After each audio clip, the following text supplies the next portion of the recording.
کہ علامہ اقبال کو، اس کے کلام کو، اس کے افکار کو، اس کی شاعری کو ہم کیوں پڑھتے ہیں، کیوں پڑھاتے ہیں، کیوں ہمارا فوکس ہوتا ہے اس پہ؟ اس کا واحد سبب یہ ہے کہ علامہ اقبال 20ویں صدی کی وہ شخصیت ہے کہ جس نے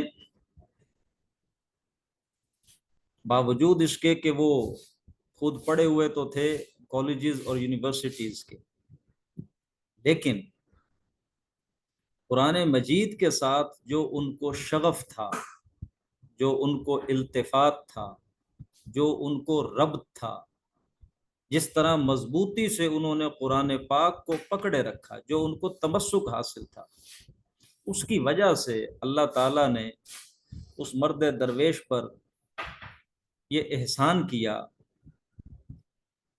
اتنا بڑا احسان کیا کہ اسے کسی نہ کسی درجے میں قرآن مجید کی عظمت اس طرح سمجھا دی کہ اس کے معاصرین اور کنٹمپریز میں سے کوئی بھی اس طرح قرآن مجید کی عظمت کو نہ سمجھ سکا ہے، نہ بیان کر سکا، باوجود اس کے کہ جو ان کے کنٹمپریز ہیں وہ بہت بڑی بڑی ریلیجیس فگرز ہیں۔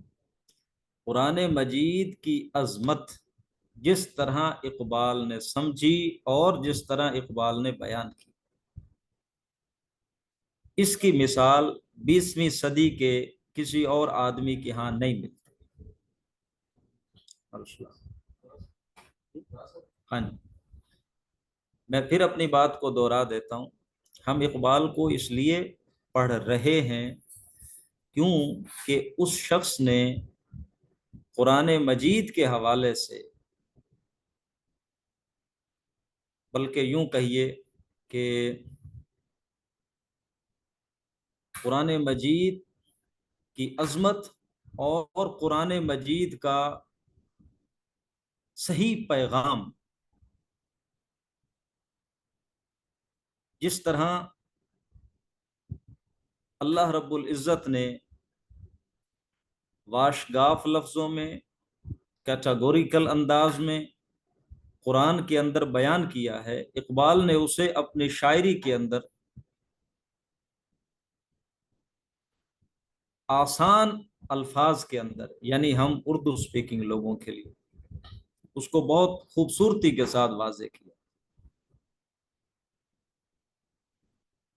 میں نے جو تھوڑا بہت اقبال پڑھا ہے، میں ان لوگوں میں سے ہوں کہ جو دیانت داری کے ساتھ اس بات پر یقین رکھتے ہیں۔ میں تو کلاس لے رہا ہوں، آپ سامنے والے روم میں چلے جائیں، ان سے آپ کو مل جائیں گے سامنے والے روم۔ جی جزاک اللہ۔ جی، جو دیانت داری یعنی میں اپنا شمار ان لوگوں میں کرتا ہوں کہ جو بڑی ایمانداری اور دیانت داری کے ساتھ یہ سمجھتے ہیں کہ اقبال کے ملت اسلامیہ پر، مسلمانوں پر اس قدر احسانات ہیں کہ جن کا اظہار الفاظ کے ذریعے ممکن ہی نہیں، الفاظ کے ذریعے کیا ہی نہیں جا سکتا۔ قرآن مجید کو انہوں نے اتنے شاندار الفاظ کے اندر اور اتنے کیٹاگوریکل انداز کے اندر انہوں نے واضح کیا کہ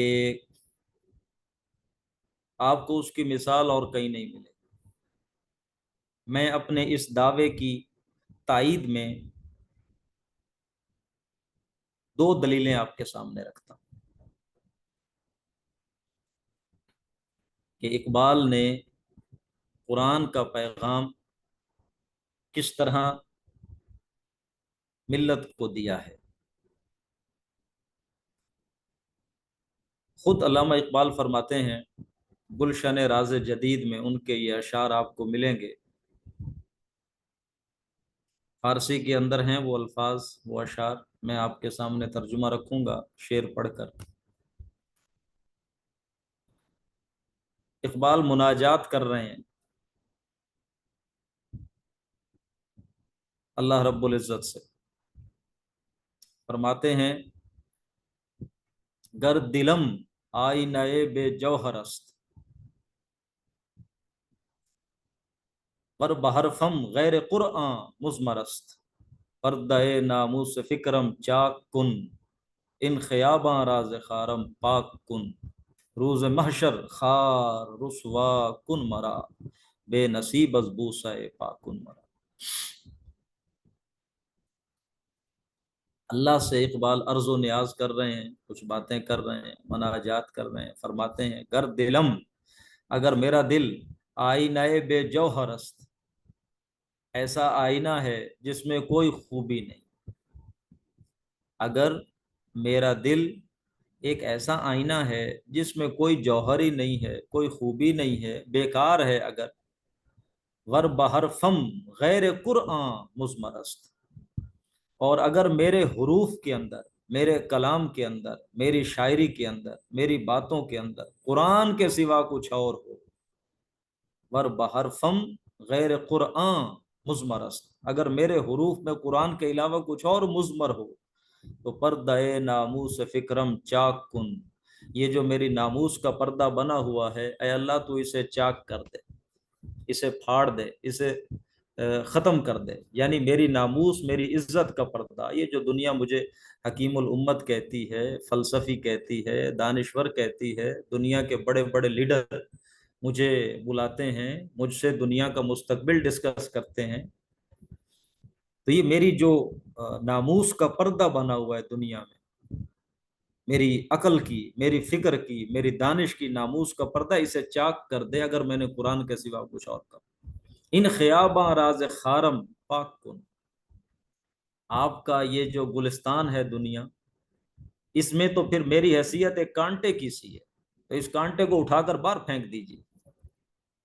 اور یہ آخری شعر آپ سنیے کہ میں نہیں سمجھتا کہ کوئی شخص اتنا بڑا بھی دعویٰ کر سکتا ہے، یعنی کہ یہ ایک درجے میں تو بد دعا لگتی ہے، کوئی کیسے خود کو ایسی بد دعا دے سکتا ہے۔ اقبال فرماتے ہیں روز محشر خار رسوا کن مرا، وہ جو محشر کا دن ہوگا، تمام انسانیت رب ذوالجلال کے سامنے کھڑی ہوگی، اور ہر کوئی اس وقت پناہ کا طالب ہوگا، اور اس وقت روز محشر خار رسوا کن مرا، مجھے تو خار اور رسوا کر دینا، ذلیل کر دینا، بے نصیب از بوسہ پاکن مرا، اور مجھے اللہ کے رسول کی قدم بوسی کا شرف بھی عطا نہ کرنا اگر میں نے قرآن کے سوا کچھ اور کہا۔ آپ ذرا اس کی شدت کا اندازہ کر سکتے ہیں؟ اچھا، کہ اگر میں نے اپنے کلام میں قرآن کے سوا کچھ اور کہا ہو تو میرا یہ حشر کر دینا، مجھے اس دنیا میں سے نکال کر پھینک دیں، میں ایک کانٹے کی حیثیت رکھتا ہوں، میری عزت کا پردہ چاک کر دیجئے، دانش کی، میری عقل کی عزت جو بنی ہوئی، اور مجھے حشر والے دن ذلیل اور خوار کر دینا، اللہ کے رسول کی قدم بوسی کا بھی شرف مجھے عطا نہ کرنا اگر میں نے قرآن کے سوا کچھ اور کہا۔ یہ کوئی چھوٹا دعویٰ نہیں ہے، یہ وہ شخص بھی دعویٰ کرنے سے گھبرائے گا، یہ دعا وہ مفسر قرآن، وہ شیخ الحدیث بھی نہیں کرے گا جس نے زندگی پر احادیث مسند پہ بیٹھ کے پڑھائیں۔ اتنا بڑا دعویٰ ایک درجے میں، جیسے میں نے پہلے کہا، یہ تو بد دعا لگتی، لیکن آپ یہ دیکھیں اقبال جو یہ بات کہہ رہے ہیں اس کو یقین کتنا ہے کہ میں نے قرآن کے سوا کوئی اور بات نہیں کی۔ اور محترم ڈاکٹر اسرار صاحب تو کئی اپنی سپیچز میں انہوں نے یہ بات بڑی واضح طور پر کہی ہے کہ قرآن ایک معجزہ ہے، میرے نزدیک اس کا ثبوت اقبال کی شخصیت ہے، یعنی ایک ایسا بندہ جو نہ مدرسوں میں پڑھا، نہ مدرسوں میں رہا، نہ اس نے اس طرح قرآن اور حدیث اور فقہ پڑھی، اور وہ قرآن کی عظمت اور قرآن کا پیغام اور قرآن کا میسج اس طرح ڈلیور کرتا ہے، ایسی باتیں کرتا ہے کہ جو مولوی نہیں سمجھ پائے۔ یہ ہے قرآن کا اعجاز، اقبال کی شخصیت گویا قرآن کے معجزہ ہونے کی دلیل ہے۔ پی ایچ ڈی لیول تک جو بندہ اس دور میں پڑھا ہو کہ جس دور میں لوگ انگریز سے کتنا مروب تھے، کتنا مروب، جو بھی وہاں جاتا تھا یورپ ان کے کلچر سے، ان کا مثالی کلچر کتنا متاثر ہو کر آتا تھا اور انہی کے گن گاتا رہتا تھا ساری زندگی، وہ تو ایسے، وہ ایسے، وہ ایسے۔ لیکن اقبال کو اللہ تعالیٰ نے وہ ویژن عطا کیا، وہ نگاہ عطا کی، گاہ میری نگاہ تیز چیر گئی دل وجود، خود اقبال کہتے ہیں۔ لندن میں بھی وہ رہے، وہاں جا کر انہوں نے دیکھا ان کا کلچر، لیکن وہ کوئی شے ان کو متاثر نہیں کر۔ میری بات کسی اور طرف جا رہی ہے، وہاں پھر میں بعد میں آؤں گا، پہلے میں صرف اتنی بات کرنا چاہ رہا ہوں کہ ہم اقبال کیوں پڑھتے ہیں؟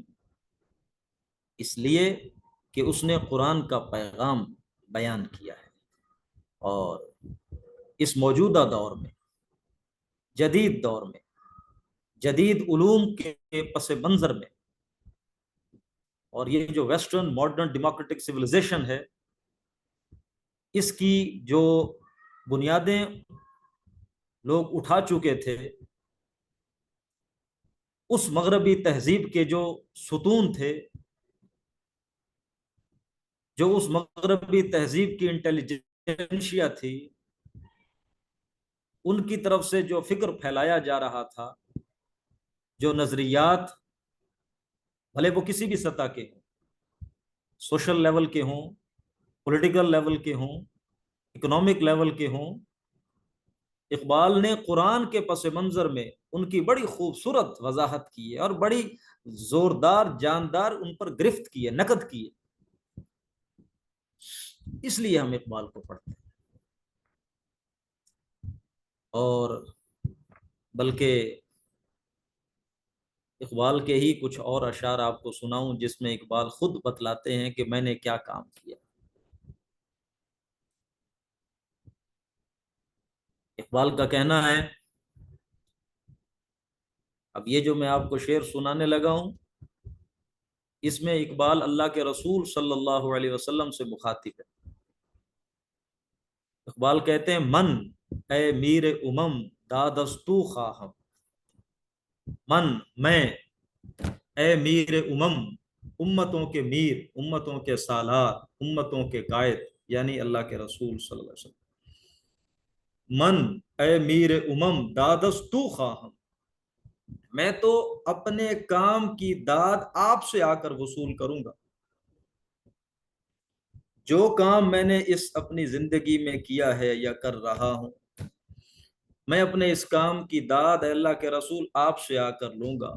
مرا یاراں غزل خان شمردند، میرے یاروں نے تو مجھے غزل خان سمجھ لیا، وہ تو مجھے شاعر سمجھتے ہیں کہ میں شاعری کرتا ہوں، میں غزلیں لکھتا ہوں، نظمیں لکھتا ہوں، میرے اصل کام کو وہ نہیں سمجھے۔ میں نے جو کام کیا ہے وہ اس کی داد تو میں آپ سے آ کر لوں۔ اور ایک جگہ فرماتے ہیں، نغمہ کجا و من کجا، ساز سخن بہانہ است، کہاں شاعری کہاں میں نے تو اس شاعری کو ذریعہ بنایا ہے اپنی بات کہنے کا۔ نغمہ کجا من کجا ساز سخن بہانہ، یہ تو میں نے بہانہ بنایا ہے، ذریعہ بنایا ہے۔ سوئے قطار می کشم ناقائے بے زمام را، کام جو میں نے کیا ہے وہ یہ ہے کہ سوئے قطار می کشم ناقائے بے زمام را، ملت اسلامیہ کا قافلہ چل رہا تھا، اپنی منزل کی طرف بڑھ رہا تھا۔ آپ جانتے ہیں قافلے کیسے سفر کرتے ہیں صحرا کے اندر، ایک اونٹ آگے ہوتا ہے، اس کے پیچھے پھر اونٹ، پھر اونٹ، پھر ایک لمبی لکیر کی شکل میں قافلہ چلتا ہے۔ اقبال فرماتے ہیں، ملت اسلامیہ کا قافلہ اسی طرح اپنی منزل کی طرف بڑھ رہا تھا، لیکن اب کیا ہو گیا ہے؟ اب وہ قافلہ تتر بتر ہو گیا ہے۔ وہ جو اونٹ تھے ان کی لگامیں اب وہ انہوں نے تڑوا لی ہیں، اور ہر اونٹنی کا جدھر منہ آیا وہ ادھر بھاگ گئی ہے۔ اور میں اب اس کوشش میں لگا ہوا ہوں، سوئے قطار می کشم، دوبارہ ان اونٹوں کو کھینچ کر اس قطار کے اندر لے آؤں۔ نہ کہے بے زمام را، یہ جو اونٹنیاں بے لگام ہو گئی ہیں، کسی نے ادھر منہ کر لیا، کسی نے ادھر منہ کر لیا، میں یہ چاہتا ہوں ملت اسلامیہ کے ان بے لگام اونٹوں کو پھر واپس لا کر اسی ایک قطار کے اندر باندھ دوں تاکہ یہ اپنے اسی مقصد کی طرف آگے بڑھے جس کی طرف اللہ کے رسول صلی اللہ علیہ وسلم اسے لگا کر گئے۔ یہ اقبال کے اپنے کلام سے جو میں نے آپ کے سامنے یہ چند گزارشات رکھی کہ ہم اقبال کیوں پڑھتے ہیں، کیوں پڑھاتے ہیں، کیوں اسے پڑھنا چاہیے، کیوں اسے پڑھانا چاہیے۔ اقبال نے یہ گوہرہائے آبدار جو نظم کیے ہیں یہ ملت اسلامیہ کے لیے کیا۔ اب جیسے ہم شاعری پڑھیں گے، ان کا کلام پڑھیں گے، آپ دیکھیں گے کہ کس کس طرح سے وہ اقبال باتیں کرتا ہے، کتنی حسرت کے ساتھ۔ اور ایک تاثر میں اب آپ کے سامنے رکھنا چاہتا ہوں مولانا امین احسن اصلاحی صاحب کا۔ یہ بھی میں نے ڈاکٹر اسرار صاحب کی زبانی سنا ہے ان کی تقریروں میں۔ ڈاکٹر صاحب فرماتے ہیں مولانا لاہور آئے اپنے گاؤں سے، کوئی آنکھوں کا علاج کروانا تھا، تو کوئی آپریشن جو ہونا تھا، اور ڈاکٹرز نے کوئی ایک ہفتے کا ان کو ٹائم دیا۔ کوئی جسم کی کچھ جو ضروریات تھیں، کوئی ٹیمپریچر وغیرہ، کوئی شوگر لیول یا کوئی اس طرح کی اور چیزیں ہوں گی کہ ابھی آپ کا جسم آپریٹ کرنے کے لیے ریڈی نہیں ہے، کچھ یہ دوائیاں آپ لیں، ہفتہ ویٹ کریں تو پھر اس کے بعد آپ کا آپریشن ہوگا۔ تو وہ ایک ہفتہ مولانا اصلاحی صاحب کے پاس بالکل فارغ ہو گیا۔ اب ان کی کتابیں وغیرہ تو وہ جو پڑھائی لکھائی وہ تو گاؤں میں تھا سارا، اب شہر میں ایک ہفتہ ان کو رہنا پڑ گیا اور کام ہے کوئی نہیں کرنے کو۔ وہ ڈاکٹر صاحب کے پاس رہے، ڈاکٹر اسرار صاحب کے پاس۔ وہ فرماتے ہیں کہ اس ہفتے کے اندر مولانا اصلاحی نے اقبال کا اردو اور فارسی کا مکمل دیوان پڑھا، فارسی کے کلیات بھی پڑھے، اردو کے بھی، اس ہفتے کے اندر۔ اور کلیات پڑھنے کے بعد مولانا امین احسن اصلاحی صاحب نے ڈاکٹر اسرار صاحب کو کہا کہ یہ اقبال کا کلام پڑھنے کے بعد میں بڑا مایوس ہو گیا۔ دو چیزیں میں تمہیں بتاتا ہوں، یہ امین احسن اصلاحی صاحب ڈاکٹر اسرار صاحب کو بتا رہے ہیں۔ کلام اقبال پڑھنے کے بعد پہلے تو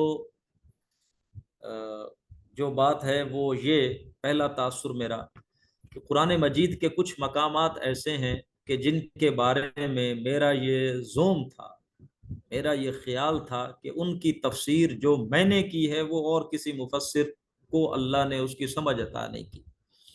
بعض مقامات قرآن کے ایسے ہیں جن کی طرف اللہ نے میری رہنمائی کی ہے، ان کی میں نے وضاحت کی۔ میرا یہ زوم تھا، گمان تھا کہ اور کسی کی اس طرف توجہ نہیں ہوئی جو مضامین میں نے سمجھے۔ اقبال کے کلیات پڑھ کے میرا وہ جو زوم تھا، وہ خیال تھا، وہ ختم ہو گیا، کیونکہ مجھ سے بہت پہلے اقبال کہیں زیادہ بہتر ان مضامین کی وضاحت کر چکا۔ اب چونکہ اقبال اس طرح مفسر تو نہیں تھے کہ وہ ٹیکنیکل معنوں میں وہ کہ انہوں نے تفسیر لکھی ہو تاکہ ان کی تفسیر کی بھی علماء ان کا علماء معائنہ کریں اور اس کو پڑھیں۔ ظاہر ہے انہوں نے تو اسی طرح شاعری میں اپنی باتیں کی۔ اسی لیے ڈاکٹر اسرار صاحب اقبال کو شارح قرآن کہتے تھے، قرآن کی شرح کر، مفسر قرآن نہیں کہتے تھے، اوائڈ کرتے تھے، شارح قرآن۔ اور دوسرا تاثر مولانا امین احسن اصلاحی صاحب نے یہ بتلایا کہ میرا دل بیٹھ گیا ہے ان کا یہ پورا کلام پڑھ کے، کہ جس قوم کے اندر اقبال جیسا ہدی خان پیدا ہو گزرا ہو اور وہ قوم ٹس سے مس نہ ہو تو ہما شما کے کرنے سے کیا ہوگا۔ اقبال جیسا ہدی خان جس قوم میں ہو گزرا ہو، پیدا ہوا، اس قوم کو اس نے کس کس طرح سے ہدی خانی کی، ان کے سامنے قرآن کی پیغام رسانی کی، محبت اور عشق رسالت کا کتنے جاندار انداز میں ان میں سور پھونکا، لیکن قوم ٹس سے مس نہیں ہوئی، تو میرے تمہارے کرنے سے کیا ہونے والا۔ یہ ہیں تاثرات دو اس شخص کے جو 20ویں صدی کے مفسرین میں جس کا شمار ہوتا ہے اور بڑا اعلیٰ پائے کا مفسر سمجھا جاتا ہے۔ تو یہ دو باتیں اب میں نے آپ کے سامنے رکھی۔ لیکن چونکہ ابھی میں نے کوئی اقبال کے کلام کا انتخاب نہیں کیا تھا، یہ ایک ایکسیڈنٹل ہماری کلاس ہو رہی ہے، تو آج میں آپ کو کوئی اقبال کا کلام نظم نہیں پڑھا سکوں گا، چونکہ ابھی ارجنٹ بیسس پہ کوئی سجیسٹ کرنا میرے خیال سے مناسب نہیں ہے۔ میں اقبال کی کچھ نظموں کی سلیکشن کروں گا، اور وہ سلیکشن پھر آپ لوگوں کے ساتھ شیئر کر لوں گا کہ ہم یہ کچھ نظمیں پڑھیں گے، اور اس ترتیب کے ساتھ پڑھیں گے۔ تو ابھی میں کچھ باتیں آپ کے ساتھ اور کر دیتا ہوں تاکہ اقبال کی شخصیت کچھ مزید واضح ہو آپ پر۔ جی کوئی کچھ کہنا چاہ رہا ہے میرے خیال سے؟ میں ذرا یہ فلیش کر رہا ہوں ایک، یہ ذرا دیکھ لیجئے اور اس کو بھی ساتھ ڈسکشن میں لے آئیں تو وہ پتہ چل جائے گا جس کی آپ بھی ذکر کر رہے تھے۔ یہ میں شیئر کر رہا ہوں، اسکرین شیئر، اس کو ذرا دیکھیں۔ جی جی جی ٹھیک جی ٹھیک۔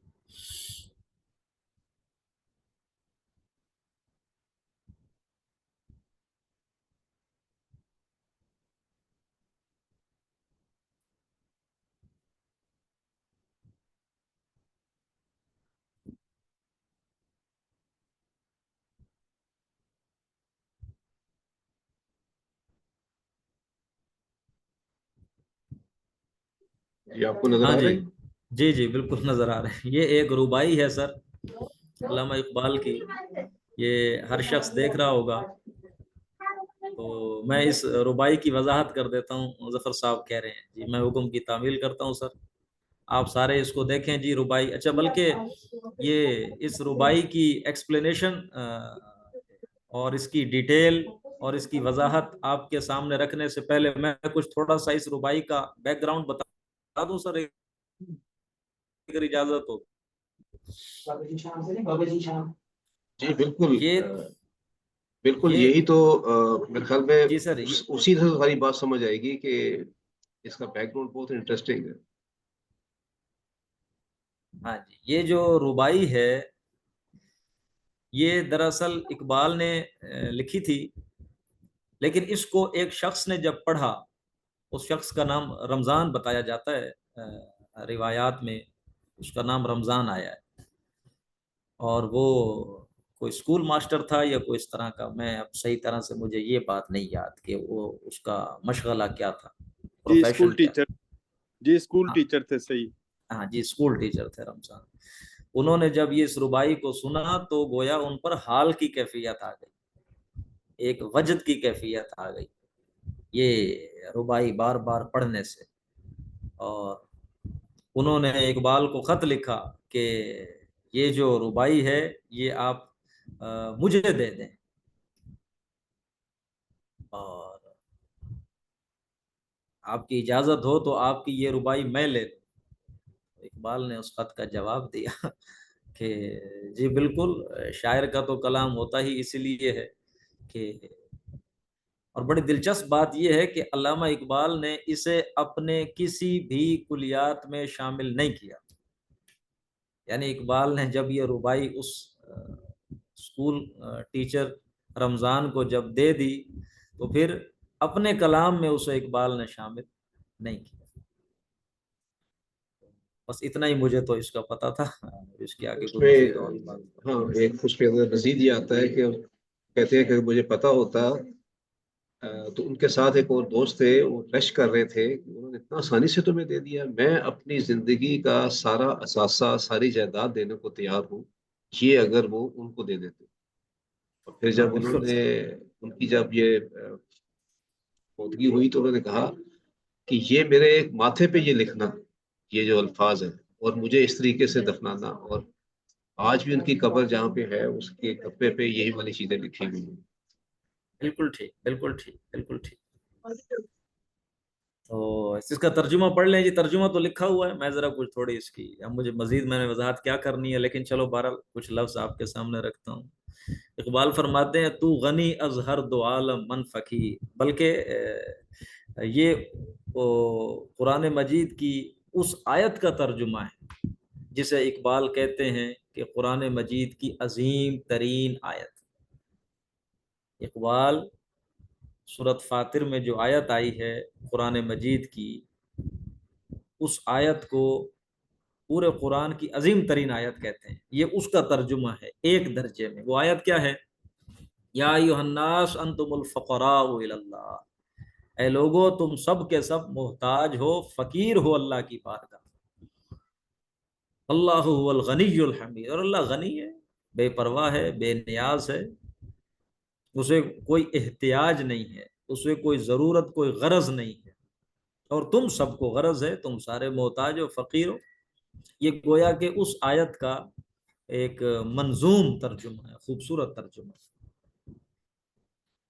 اور یہ تو غنی از ہر دو عالم من فقیر، اللہ کو مخاطب اللہ سے مخاطب ہیں اقبال کہ اے اللہ تو غنی از ہر دو عالم، تو ان دونوں جہانوں سے غنی ہے، بے نیاز ہے، تجھے کسی کی کوئی ضرورت نہیں ہے، کسی شے کی کوئی احتیاج نہیں، کسی چیز کی کوئی حاجت نہیں. من فقیر، میں فقیر ہوں، مجھے تو ہے نا.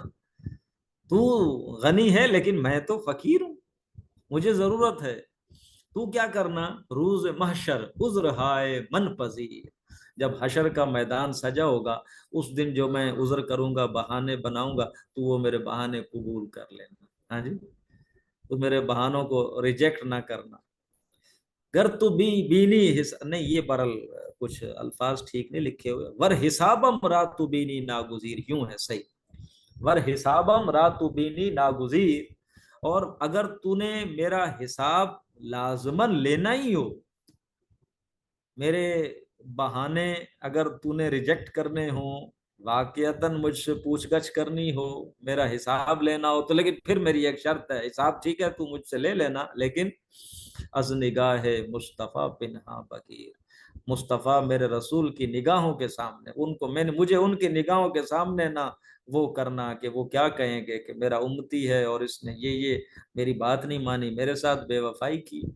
تو میرے رسول کے سامنے میرا امتحان نہ لینا، ان کی نگاہوں سے چھپا کے تو میرے سے پھر حساب لے لینا جو بھی لینا. تو گویا یہ جو عشق رسول صلی اللہ علیہ وسلم ہے، محبت اللہ کے رسول صلی اللہ علیہ وسلم کی، یہ اقبال کے ہاں یہ. اب آپ جب شاعری پڑھیں گے تو دیکھیں گے آپ، عشق رسول ایک ایسی چیز ہے کہ اقبال تو اسی کو ہی ہر شے کی بنیاد کہتے ہیں، عشق رسول. بلکہ مجھے ابھی ایک شعر یاد آ گیا، اقبال کی ایک نظم ہے بلال حبشی رضی اللہ تعالیٰ عنہ کے بارے میں، جس میں وہ کمپیریزن کرتے ہیں الیگزینڈر دی گریٹ جسے ہم کہتے ہیں، سکندر اعظم، اور حضرت بلال حبشی رضی اللہ تعالیٰ. نظم کے پہلے حصے میں وہ سکندر اعظم کی بات کرتے ہیں، کون تھا سکندر، مقدونیہ سے چلا، کہاں تک آیا، کیا کیا اس نے کیا، کتنا بڑا وہ سمجھا جاتا تھا. پھر اس کے بعد حضرت بلال حبشی رضی اللہ تعالیٰ عنہ کا تذکرہ کیا، یہ غلام تھا، حبشی نسل تھا، ان کی باتیں کی. آخر میں اقبال نے شعر کہا ہے، اقبال یہ کس کے عشق کا فیض عام ہے، اقبال یہ کس کے عشق کا فیض عام ہے، رومی فنا ہوا حبشی کو دوام ہے. رومی سے مراد وہ سکندر رومی، وہ جو اتنا بڑا بادشاہ تھا، آج اس کو ویسٹرن ہسٹورینز بھی نہیں جانتے، وہ بھی اس کی بات نہیں کرتے. رومی فنا ہوا، اس کو کوئی ذکر ہی نہیں ہے، اس کو کوئی نام ہی نہیں لیتا. اقبال یہ کس کے عشق کا فیض عام ہے، رومی فنا ہوا حبشی کو دوام ہے. جو بلال حبشی ہے، اگرچہ حبشی ہے، غلام، لیکن اس کا نام آئے، آج 2 بلین لوگوں کے دل دھڑکتے ہیں، محبت دل میں آ جاتی جیسے ہی بلال حبشی نام لیتے. یہ کس کے عشق کی وجہ سے؟ اس نے رسول سے پیار کیا تھا، رسول سے عشق کا فیض یہ ملا کہ آج حبشی قیامت تک رہے گا. تو جو بھی رسول کے ساتھ اپنی نسبت جوڑ لے گا وہ ہمیشہ رہے گا. آج اقبال کو ہم پڑھ رہے ہیں تو اسی نسبت کی وجہ سے پڑھ رہے ہیں کہ وہ رسول اللہ صلی اللہ علیہ وسلم کے ساتھ، ان کے لائے ہوئے قرآن کے ساتھ، ان کے مقصد کے ساتھ جڑا ہوا. جو اللہ کے رسول صلی اللہ علیہ وسلم کے ساتھ، بلکہ مجھے ایک ہندو شاعر کے کچھ اشعار ذہن میں آ رہے ہیں، بڑے خوبصورت اشعار اس نے کہے، اگرچہ ہندو تھا لیکن کیا بات کی اس نے اللہ کے رسول صلی اللہ علیہ وسلم کی شان میں۔ اور وہ کہتا ہے ایک عرب نے آدمی کا بول بالا کر دیا، ایک عرب نے، ایک انسان تھا، ایک عرب نے آدمی کا بول بالا کر دیا۔ انسان کو کس پاسبل ہائیسٹ لیول تک وہ انسان لے گیا ہے، بھلے وہ مورل ڈومین ہو، بھلے وہ دنیا کی سیکولر ڈومین ہو، مذہب کی بات ہو، دنیا کی بات ہو، وہ ایک شخص انسانیت کو کس سطح تک لے گیا۔ ایک عرب نے آدمی کا بول بالا کر دیا اور اس کو ہمدوش ثریا کر دیا۔ زندہ ہو جاتے ہیں جو مرتے ہیں اس کے نام پر، اللہ اللہ، یہ کس نے موت کو مسیحا کر دیا۔ جو محمد صلی اللہ علیہ وسلم کے نام پر مرے گا وہ تو گویا زندہ ہو گیا۔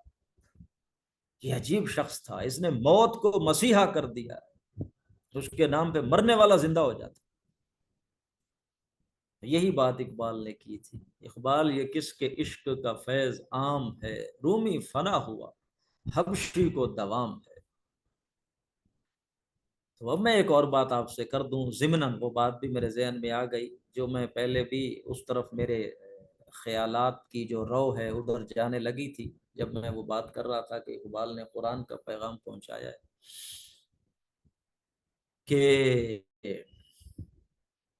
اقبال نے اس مغربی تہذیب کی جو نقد کی ہے، جو تنقید کی ہے، جس طرح اس نے کرٹیسائز کیا ہے اسے، ان کے غلط پہلوؤں کو، یہ نہیں ہے کہ مکمل طور پہ ہر شے کو اقبال اس طرح کی رائے رکھنے والا نہیں ہے کہ ایک شے مجموعی طور پر شر ہی شر ہوتی ہے، نہیں، بلکہ اقبال ہی کہتا ہے کہ انر کور ویسٹرن سویلائزیشن کا وہ عین قرآنک ہے۔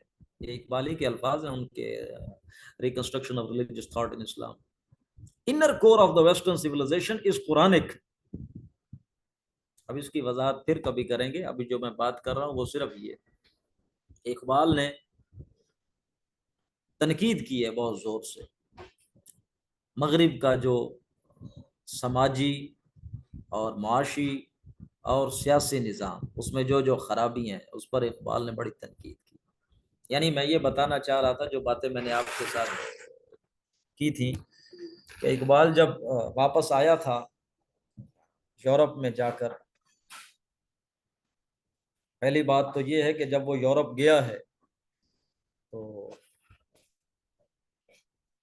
پانی پہلے مجھے دے دیں، پانی پہلے مجھے دے دیں، جزاک اللہ۔ اچھا چلے میں اس بات کو بھی آپ کے سامنے یوں رکھتا ہوں کہ آپ ذرا شروع سے دیکھ لیں اس چیز کو، تاکہ ایک کچھ میتھمیٹیکل کلیئرٹی بھی آ جائے آپ کے ذہن میں اقبال کے حوالے سے۔ یعنی اقبال کی زندگی کو آپ تقسیم کر لیں 4 حصوں میں، 4 دور بنا لیں اقبال کی زندگی کے۔ ظاہر ہے جب بھی کوئی بڑا آدمی پیدا ہوتا ہے، کوئی مفکر پیدا ہوتا ہے، وہ ماں کے پیٹ سے تو مفکر نہیں نہ ہوتا، وقت کے ساتھ ساتھ بنتا ہے۔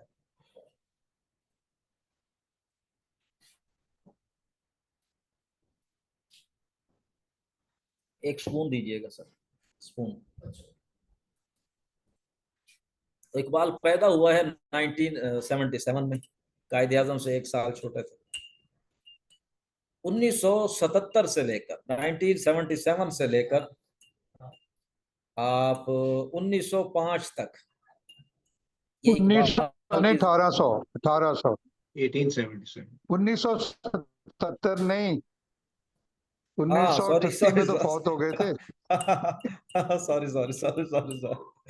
بڑی معذرت جی، ہاں جی 1938 میں فوت ہوئے، 1977 نہیں 1877۔ جزاک اللہ سر، بہت شکریہ۔ 1877 سے لے کر 1905 تک یہ اقبال کی زندگی کا آپ پہلا دور سمجھے سر۔ اور اس دور میں اقبال اسی طرح جیسے دوسرے انسان ہوتے ہیں، جیسے دوسرے اس وقت کے شاعر تھے، اشعار تو انہوں نے کہنے شروع کر دیے تھے 1892-93 میں، جب سے یہ لاہور آئے تھے، اشعار تو انہوں نے اسی وقت سے کہنے شروع کر دیے تھے، لیکن 1905 تک ان کی شاعری اسی طرح تھی جیسے روایتی شاعری شاعر کر رہے تھے، کی گود میں بلی دیکھ کر، اور اسی طرح کے مضامین تھے۔ اقبال کی زندگی کا دوسرا دور وہ 1905 سے لے کر 1908 تک، یہ 3 سالہ دور، یہ ہے وہ دور جس میں اقبال بنا، اقبال بدلا، اقبال کے اندر قلب ماہیت ہوئی، اس کی کایا کلپ ہوئی، وہ بدل گیا مکمل طور پر۔ اور یہ جو 3 سالہ دور ہے، یہ وہ دور ہے جو اقبال نے یورپ میں گزارا ہے، جرمنی میں گزارا اور کچھ عرصہ لندن میں گزارا۔ ان 3 سالوں میں اقبال بدلا۔ اقبال ہی کا ایک مصرع آپ کو سناتا ہوں طلوع اسلام نظم میں سے۔ اقبال فرماتے ہیں، مسلمان کو مسلمان کر دیا طوفان مغرب نے، تلا تمہائے دریا ہی سے ہے گوہر کی سیرابی۔ اقبال اتنا مسلمان یہاں نہیں تھا جتنا وہاں جا کر بن گیا۔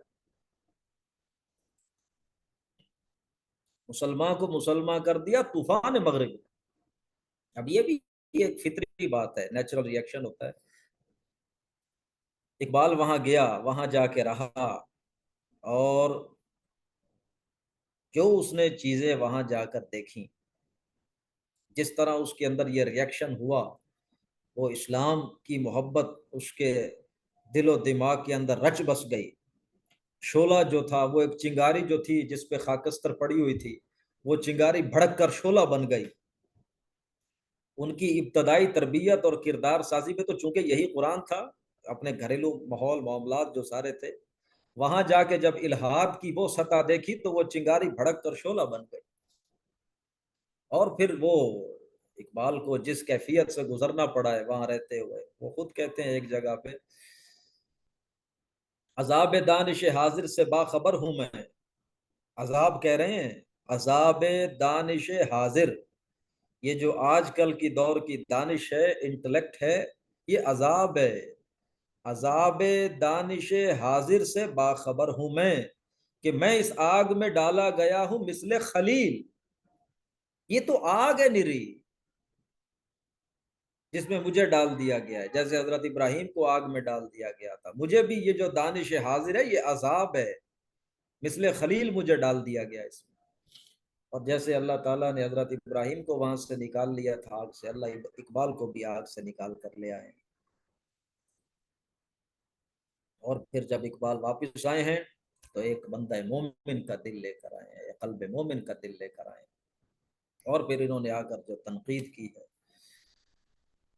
سیاسی تنقید، معاشی تنقید اور معاشرتی تنقید، بلکہ سیاسی تنقید کے حوالے سے دیکھیں، ایک ہی شعر آپ کو سناتا ہوں، سروری زیبا فقط اس ذات بے ہمتا کو ہے، حکمراں ہے ایک وہی باقی بتان آزری۔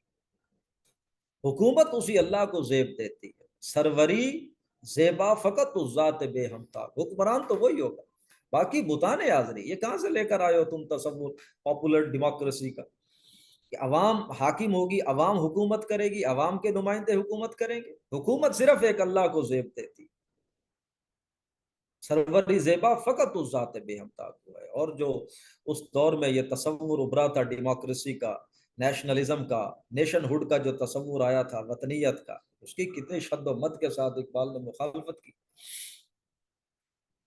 اور دوسری طرح اقبال نے معاشی تنقید کی، یہ جو بینکاری کا نظام ہے جو اقبال نے دیکھا، اس پر کتنی کڑی تنقید ہے ان کی۔ اقبال کہتے ہیں، ای بنوک ای فکر چالا کے یہود، یہ جو بینک ہیں یہ یہودیوں کی دھوکہ دینے والی فکر کا نتیجہ ہے، یہ ان کی چال بازیوں کا نتیجہ ہے، یہ بینکاری کا نظام۔ تا تہو بالا نہ گرددی نظام، جب تک آپ اس نظام کو تلپٹ نہیں کرتے، جڑ سے اکھاڑ کر نہیں پھینکتے، بینکاری کے نظام کی بات کر رہے ہیں، تا تہو بالا نہ گرددی نظام، دانش و تہذیب و دین سودائے خام۔ کہاں کی دانش، کہاں کی تہذیب، کہاں کا دین، سودائے دیوانے کی باتیں ہیں۔ اگر یہ نظام انٹیکٹ ہے تو پھر کہاں کا دین، کہاں کی دانش، کہاں کی تہذیب؟ اس وقت اقبال نے دیکھا تھا۔ اور آج کے علماء کہتے ہیں کوئی مسئلہ نہیں ہے، تو ٹھیک ہے، تھوڑا سا ایسے کر لیں، ایسے ٹھیک ہے، کوئی مسئلہ نہیں۔ آج کل کے علماء بھی کہتے ہیں جائز ہے، کوئی ایسا ایشو نہیں۔ اقبال کہتے ہیں اگر یہ نظام کھڑا ہے تو پھر دین کی باتیں چھوڑو، سب دکانداری ہے۔ 14 خام، اور پھر یہ بڑی باتیں کی جا سکتی ہیں بہت. یہ تو اقبال کے مضامین ہیں، یہی تو مضامین ہیں جن پہ اقبال نے باتیں کی. اور اسی طرح سے سماجی جو ان کا سسٹم تھا، جو حیا سے عاری ایک معاشرہ کسی درجے میں ہو چکا تھا اور ابھی آگے ہوتا چلا جا رہا تھا، اس میں اقبال نے کہا دیار مغرب کے رہنے والوں، خدا کی بستی دکان نہیں ہے، کھرا جسے تم سمجھ رہے ہو وہ اب زرے کم عیار ہوگا. اور آگے فرمایا تھا کہ تمہاری تہذیب اپنے خنجر سے خودکشی کرے گی، آپ اپنے خنجر سے خودکشی کرے گی. شاخ نازک پہ آشیانہ جو بنے گا ناپائیدار ہوگا، جو شاخ نازک پہ آشیانہ بنے گا ناپائیدار ہوگا. نکل کے صحرا سے جس نے روما کی سلطنت کو الٹ دیا تھا، سنا ہے یہ قدسیوں سے میں نے، وہ شیر پھر ہوشیار ہوگا.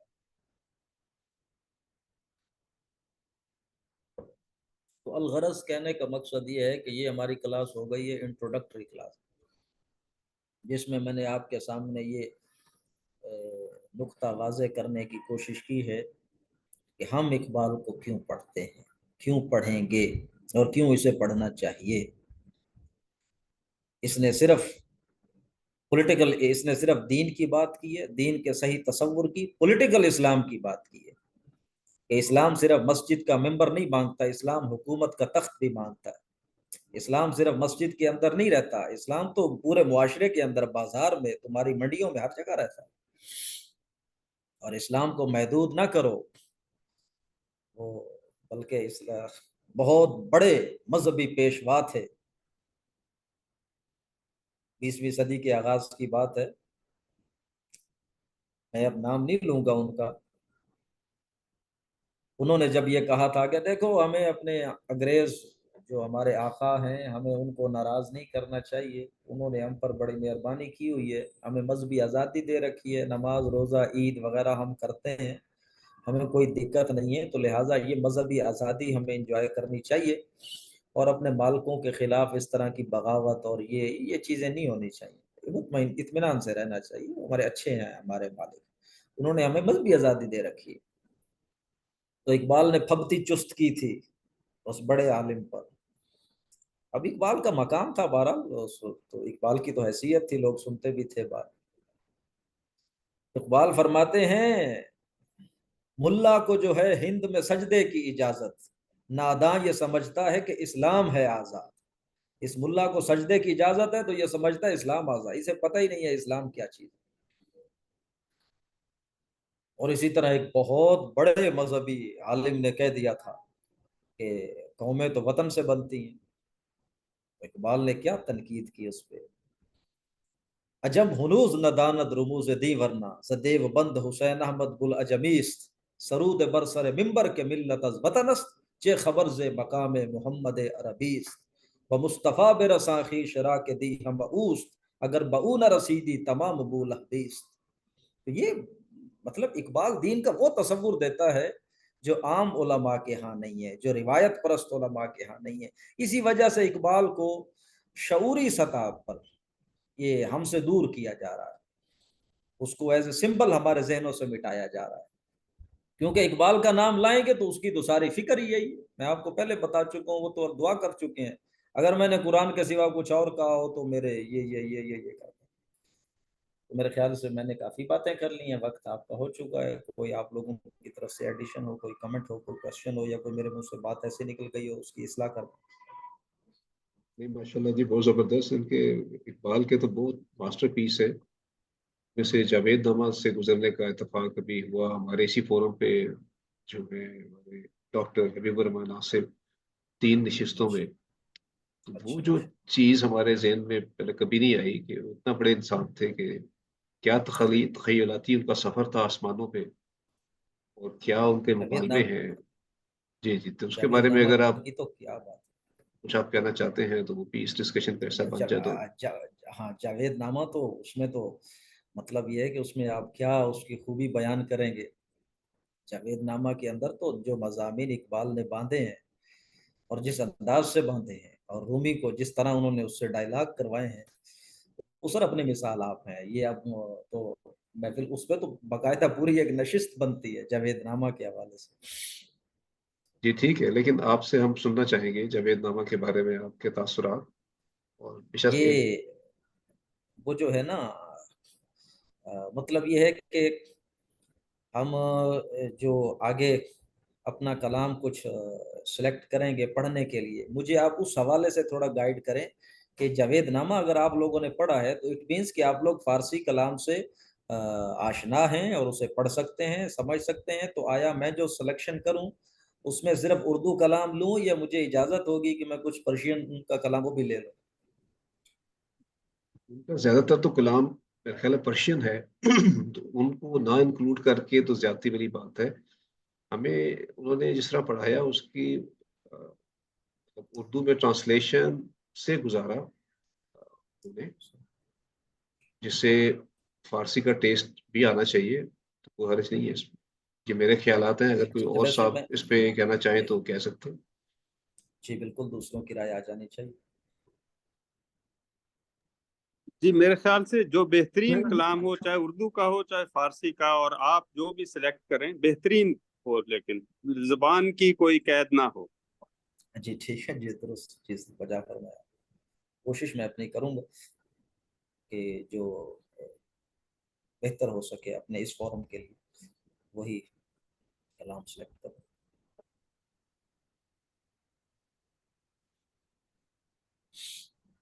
اردو تو ہم سنتے ہی رہتے ہیں اور اردو پہ تو بولنے والے بہت ہیں. اصل چیز تو جو اصل ان کا کلام ہے وہ فارسی میں ہے، اور فارسی کو کوئی ڈرتا ہاتھ نہیں لگاتا، اور ہمیں خود سے فارسی آتی نہیں ہے، اور ہمارا سسٹم بھی ایسا ہے کہ جس میں فارسی کوئی پڑھتا بھی نہیں ہے، سکھاتا بھی کوئی نہیں ہے. تو اسی اچھا وجہ ویسے سے اقبال کو ہم اس طرح سے نہیں جانتے جس طرح سے ان کی شاعری ہے، اور وہ ساری کی ساری فارسی میں ہے. جی بجا فرمایا آپ نے. اچھا ویسے آج ہی میں نے فارسی کی کلاس کا آغاز کیا ہے قرآن اکیڈمی میں. یعنی ایک ہم نے رکھی تھی کتاب شیخ سعدی رحمۃ اللہ علیہ کی، کریمہ سعدی. یہ میں نے کہا تھا کہ آپ شامل کریں چونکہ اب ہم کچھ تھوڑا بہت فارسی لٹریٹ بھی کریں اپنے گریجویٹس کو. تو وہ کریمہ سعدی پڑھانے سے پہلے میں نے یہ مناسب سمجھا کہ 6-7 کلاسوں میں انہیں کچھ فارسی کی ABC یعنی ان کو اس قابل تو وہ ہو جائیں کہ جو سامنے آئے لکھا ہوا اسے کچھ پڑھ سکیں اور جو پڑھیں اسے کچھ سمجھ سکیں کسی نہ کسی درجے. تو اگر پاسبل یا فیزیبل ہوا ہمارے لیے تو ہم شاید کچھ اس طرح کی باتیں بھی 2-4 ہم کر سکیں کہیں کہ چلیں کچھ فارسی کے حوالے سے ہماری شدھ بدھ واجبی سے ہی صحیح لیکن کچھ نہ کچھ ڈیولپ ہو جائے. ٹھیک ہے جی، بس دعا کر لیں پھر انشاءاللہ. جی ٹھیک ہو گیا سر، جزاک اللہ. بارک اللہ لی ولکم فی القرآن العظیم ونفعنی وإیاکم بالآیات والذکر الحکیم. اور یہ تو قرآن کا تو لیکچر تھا نہیں، میں نے دعا قرآن والی پڑھ دی. سبحانک اللہم وبحمدک نشہد ان لا الہ الا انت نستغفرک ونتوب الیک. جزاک اللہ. جزاک اللہ. جزاک اللہ.